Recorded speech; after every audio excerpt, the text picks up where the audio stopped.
เพื่อจัดตั้งผังขยายแผนแม่บทว่าด้วยการสร้างคู่ร่วมชะตากรรมลาวจีนฉบับปี 2024 2028 ให้ปรากฏผลเป็นจริงมีประสิทธิผลสูงและเข้าสู่ลงเลิกโดยเฉพาะการเพิ่มทวีการร่วมมือ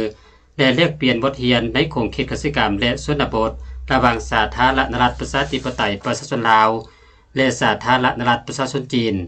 บนพื้นฐานไม่ติดจิตเสมอภาพเป็นธรรมเท่าเทียมและต่างฝ่ายต่างมีผลประโยชน์ในวันที่ 12 กรกฎาคม ปี 2024 นี้ได้จัดพิธีเซ็นบทบันทึกความเข้าใจระหว่างศูนย์สาธิตและบริษัทเทคนิคกสิกรรมร่วมมือลาวจีนกระทรวงเกษตรกรรมและป่าไม้และบริษัทกลุ่มพัฒนาการเกษตรเวียงจันทน์จำกัดผู้เดียวเกี่ยวกับการศึกษาสำรวจและออกแบบโครงการสาธิตเกษตรกรรมสีเขียวและยืนยงร่วมมือลาวจีน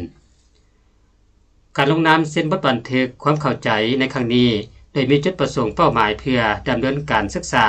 สำรวจและออกแบบความเป็นไปได้โครงการสาธิตเกษตรกรรมสีเขียวและยืนยงร่วมมือลาวจีน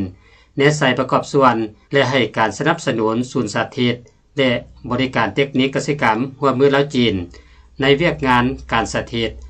การผลิตแนวพันธุ์พืชที่ดีสุกยู่ส่งเสริมแนะนำและถ่ายทอดเทคนิคการผลิตเกษตรกรรมแบบใหม่ที่ทันสมัย